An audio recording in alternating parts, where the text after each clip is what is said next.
Bon. Hop. Ça. Depuis que j'ai découvert le monde des champignons, je fais des découvertes absolument fabuleuses. Et oui, le monde des hobbits semble exister et le monde des schtroumpfs également. En tous les cas, moi, la découverte que j'ai faite qui m'a vraiment renversé, c'est celle des champignons lumineux. Quel monde fabuleux à fabriquer et à réaliser. Et aujourd'hui, je vous amène avec moi et on va faire ensemble, donc à ce moment-là, on va aller faire des champignons lumineux. C'est ce qu'on examine donc aujourd'hui.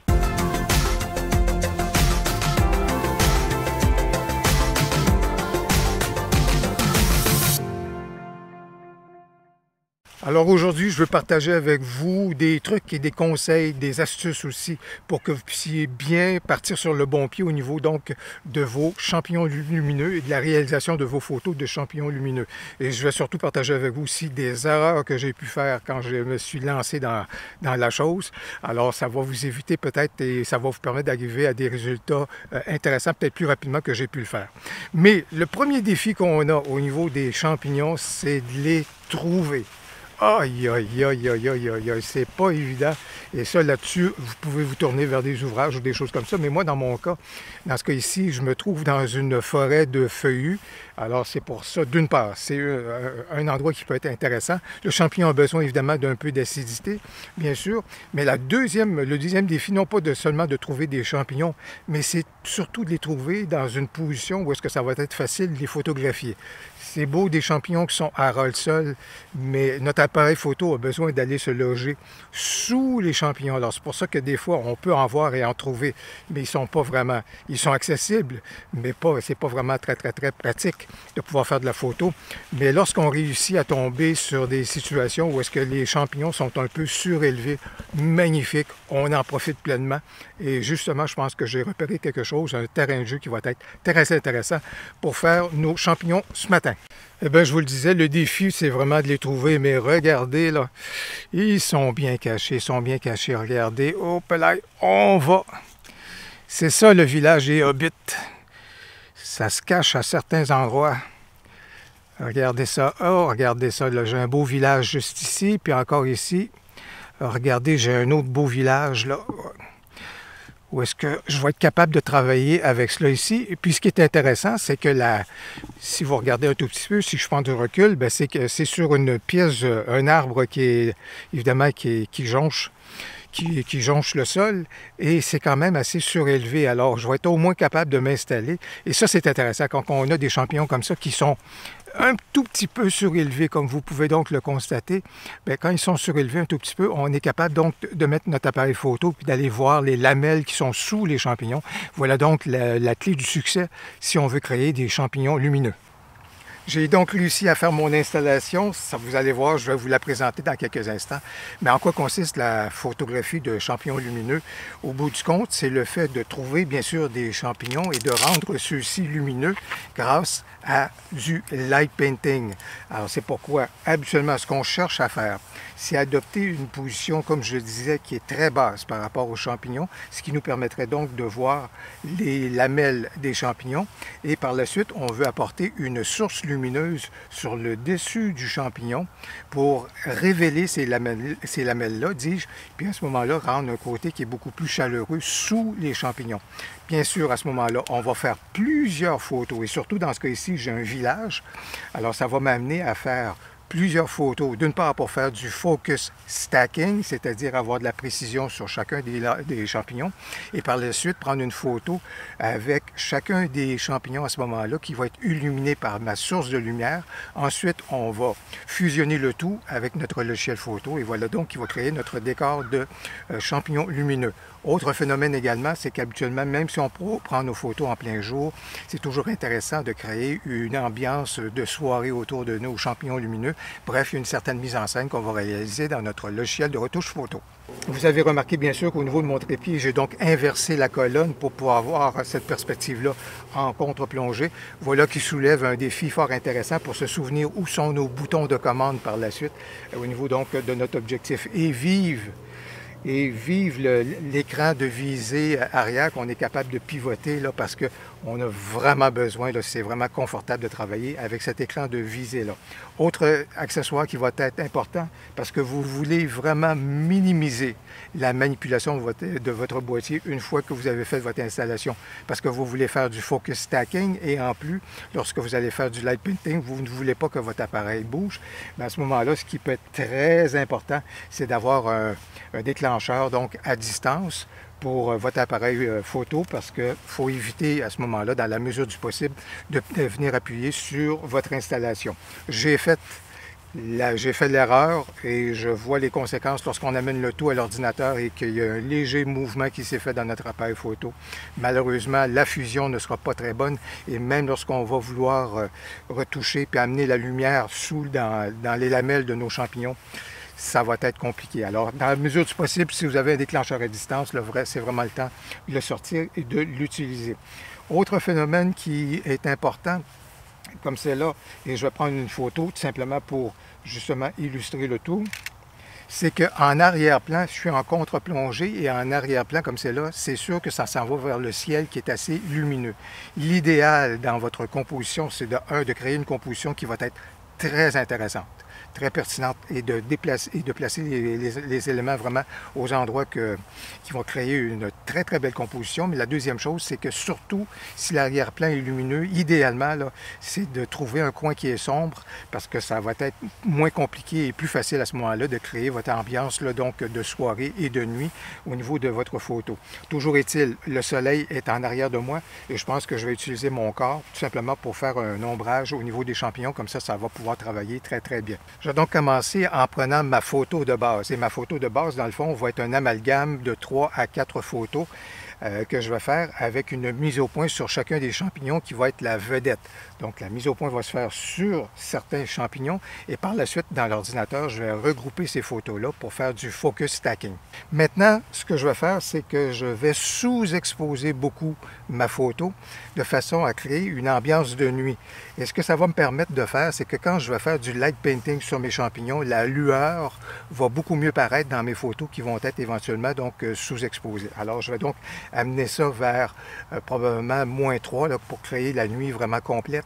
Ça va être plus confortable. L'autre phénomène, j'ai pris mes photos, j'ai capté mes photos avec une ouverture approximativement de f5.6, mais comme je l'ai indiqué, avec des points de focus sur des champignons spécifiques. Avec ma photo sous-exposée maintenant, donc maintenant que j'ai créé la nuit dans mon exposition, maintenant je peux me tourner vers des sources de lumière. Soit dit en passant, je vous ai montré tout à l'heure une lampe de poche, mais ça peut être également des sources lumineuses comme ici, mon panneau Aperture, ça peut être cela. Mais je vais me tourner donc vers une lampe de poche. Et le défi, bien sûr, quand on vient faire du light painting, c'est d'amener la lumière sur le haut du champignon, mais il faut absolument éviter d'entrer en contact avec le champignon, sinon, évidemment, il y aura un flou qui va être créé. Et surtout aussi, des fois, essayer d'éviter d'apporter notre source lumineuse à un point tel qu'on est en train d'aplatir le champignon. Ça m'est arrivé, là, de toute façon. Donc, à partir de maintenant, ce que je vais faire, c'est vraiment apporter et dessiner, si vous voulez, sur le dessus du champignon pour amener la lumière sous les lamelles.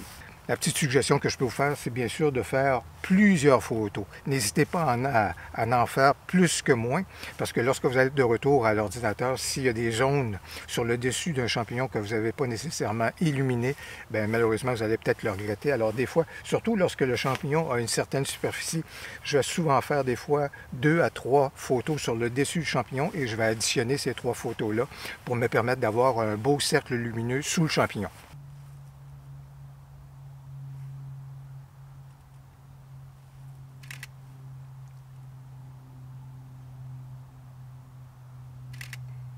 Alors, je suis donc de retour devant l'ordinateur et c'est pour vous dire que j'ai importé à peu près une centaine de photos. De ce nombre, j'ai répertorié celles qui vont m'être le plus utiles et au niveau donc de mes 2 projets, et juste pour vous montrer un tout petit peu, ben voilà donc le choix que j'ai pu faire, là, que j'ai indiqué donc avec les étoiles. Dans ce cas ici, initialement, je vous avais dit que je voulais faire du focus stacking. Alors, pour ce qui est de mes premières photos, vous voyez que dans ce cas ici, la mise au point varie selon le champignon. en question. Voilà donc des éléments comme ça. Au bout du compte, j'ai fusionné, j'ai déjà fait l'opération, je ne le ferai pas devant vous pour raccourcir la vidéo, mais j'ai déjà fait l'opération de focus stacking dans Photoshop. Et vous voyez ici que j'obtiens une photo qui a une belle définition sur les 4 premiers champignons qu'on a au premier plan puis au plan moyen. Et j'ai laissé faire là, le focus stacking sur les champignons en arrière-plan parce qu'au niveau lumineux, de toute façon, ça avait été plus ou moins réussi. Alors voilà donc ma photo de base. Et par la suite, je vais profiter de certaines photos comme par exemple, vous voyez dans ce cas ici, c'est ce que ça donne lorsqu'on travaille justement en sous-exposant l'ensemble de la scène, mais en faisant du light painting. Bien, vous voyez, c'est ce que ça vient donc donner et c'est à vous de regarder à ce moment-là quelles sont les photos qui donnent la meilleure résultante à ce moment-là sur certains champignons. Dans ce cas ici, par exemple, ça peut être intéressant. Vous voyez, j'ai le choix ici entre 2 photos et vous pouvez également regarder si ce qui pourrait être intéressant ne serait pas justement de jumeler 2 photos ensemble ou d'additionner 2 photos ensemble pour obtenir de meilleurs résultats sur vos champignons. Alors, vous voyez, c'est vraiment ce avec quoi on va travailler. Je vais donc faire l'opération et je vais me tourner vers On One Photorough à ce moment-là pour la suite des choses. Alors, j'ai donc ma photo de focus stacking, comme vous pouvez le voir, précision sur les 4 premiers champignons. Et impérativement, dans ce cas ici, et de la façon que j'ai travaillé, on a besoin d'un logiciel de calque parce qu'on va aller choisir certaines photos et on va venir travailler des calques. Je ne ferai pas l'ensemble de la photo devant vous, je vais faire un champignon pour que vous compreniez comment pouvoir obtenir un résultat avec un champignon. Et dans ce cas ici, je vais choisir une photo, je vais prendre celle-ci et je vais donc amener celle-ci comme un calque dans ma photo. Vous avez probablement l'œil pour voir, et je vais juste désactiver cela ici une petite seconde, vous avez probablement l'œil pour voir qu'au niveau du focus stacking, ici, il y a une bande qui a été créée à certains endroits parce que, justement, la photo a aligné les calques et a fait du focus stacking. Je pourrais cropper ma photo, mais je ne le ferai pas tout de suite parce que, idéalement, dans l'installation, les photos que j'ai prises, ben, on voulait qu'elles se superposent de façon très nette avec les champignons. Les photos de light painting que j'ai prises, on voulait qu'elles se superposent très bien avec les champignons. Est-ce que c'est le cas par rapport à la photo que j'ai là? Si je vous présente donc ma photo qui est juste ici, et puis voici ce qu'elle a l'air quand je la mets à 100%. Mais si je regarde ça ici, vous voyez qu'il y a un léger décalage, soit qui a été créé par l'opération de focus stacking. Habituellement, c'est souvent le cas. Donc, vous voyez ici que j'ai un décalage par rapport à ma photo. Alors, que faire? On va se tourner donc vers notre outil de transformation qu'on a dans On One et que vous allez retrouver également dans votre logiciel. Et ce qu'on va faire, c'est qu'on va s'appliquer donc à superposer de façon précise les 2 photos, l'une par-dessus l'autre. Je pense que dans ce cas ici, ça devrait être pas si mal. Et ce qui m'aide beaucoup, c'est juste de regarder également le pied du champignon là, pour m'assurer que les 2 arrivent de façon tout à fait correct. Je pense que maintenant, c'est effectivement le cas. Alors, à partir de là, je vais ramener mon opacité complètement à ce moment-là sur mon calque supérieur.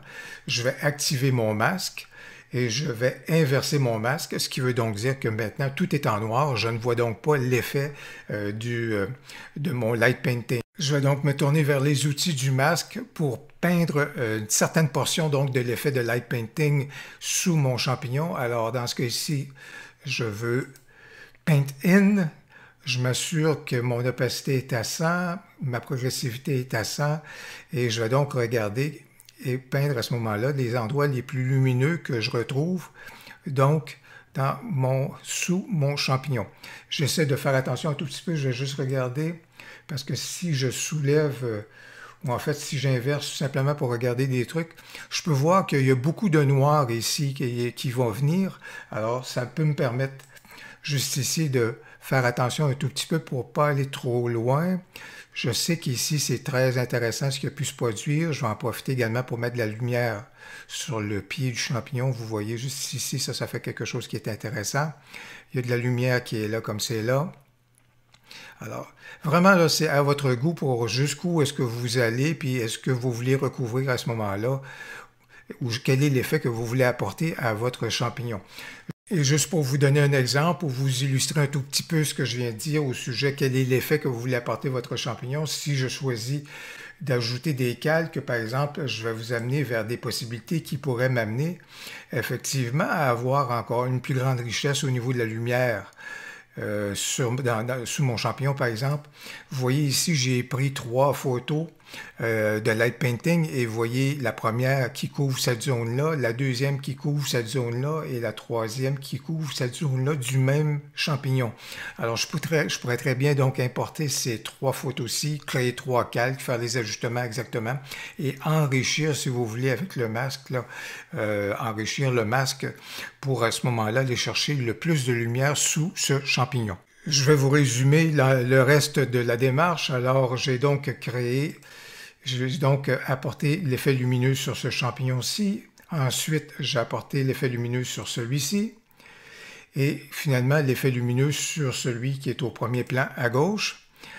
Et par la suite, j'ai donc créé un calque de fusion qui a donc fusionné l'ensemble des calques jusqu'à maintenant. Et sur ce calque-là, j'ai donc apporté des effets pour créer un peu plus la nuit, si on veut, la nuit qui est tombée.